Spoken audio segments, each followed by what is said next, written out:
ناظر ظافر جن کے مطابق امام حسین علیہ السلام دشمن فوج پر حملہ کرنے ہی لگے تھے کہ یکا یک گرد بلند ہوئی اور ساتھ ہی عجیب شکل کا ایک محب آدمی سامنے آ گیا، جس کی سواری سر سے کمر تک گھوڑے کی طرح اور پاؤں شیر سے ملتے جلتے تھے۔ امام کو ادب سے سلام کیا۔ امام نے پوچھا کہ تم کون ہو؟ جواب دیا کہ میں ظافر زاہد ہوں، شاہ مردان کا ادنی خادم ہوں۔ میری ساری فوج جنگل میں تیار کھڑی ہے۔ آپ کے والد نے جب بیر العالم میں فتح کے بعد جنات کو مسلمان کیا تو میرے باپ کو حکمران بنایا تھا۔ ان کا نام راحیل جن تھا۔ باپ کی وفات کے بعد میں بادشاہ بنا ہوں، سب جن میرے ریت میں ہیں۔ حکم کریں کہ میں اپنی فوج لاؤں اور آپ کے دشمنوں کی روحیں کھینچ لوں۔ امام نے کہا تم جن ہو، یہ انسان ہیں، یہ تمہیں دیکھ نہیں سکیں گے اور تم انہیں دیکھ دیکھ کے قتل کرو گے۔ ظافر جن نے کہا کہ بدر میں بھی فرشتے دکھائی نہ دیتے تھے۔ امام بولے وہ خدا کی رضا سے آئے تھے، تم میری محبت میں آئے ہو اور میرے معاملے میں خدا کی رضا یہی ہے کہ تم یہاں سے چلے جاؤ گے اور میں اس جنگ میں نہ بچوں۔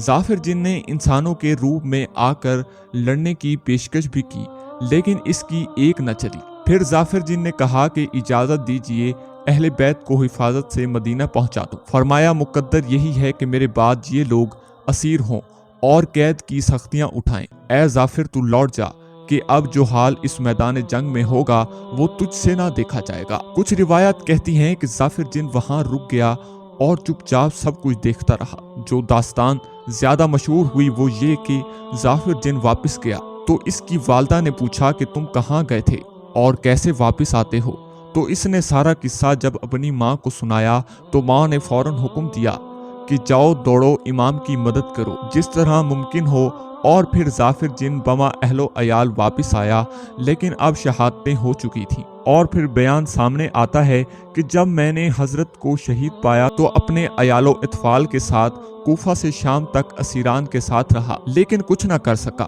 ظافر جن ایک ایسا کردار ہے جو باوجود جنوں کا سردار ہونے کے بے بس ہے۔ اب ظافر جن مجبور ہے مسافر کو پورا قصہ سنانے اور بتانے کے لیے کہ آخر وہ یہاں پڑا کیوں روتا ہے اور جب وقت تھا تو امام کی مدد کیوں نہ کر سکا۔ جب یہاں تک پہنچا کہ امام نے اجازت نہیں دی لڑنے کی تو پھر کہتا ہے نظر میں ایک اندھیرا سا دفتن چھایا، پھر حسین کی جانب فلک سے گھبرایا، ادب سے باندھ کے ہاتھوں کو میں یہ چلایا، اگر غلام نہ اس وقت کام آئے گا، ہنسیں گے لوگ جہاں میرا نام آئے گا، کہیں گے سب کے امید اٹھ گئی بھلائی کی، بڑی حسین سے ظافر نے بے وفائی کی۔ ایک جن ہے جو میدان کا پاسا پلٹ دیتا ہے، بس یہ سوچیں کہ ایک انکار کا حکم پورا کرنا اس کے لیے کیسا مشکل ہوگا۔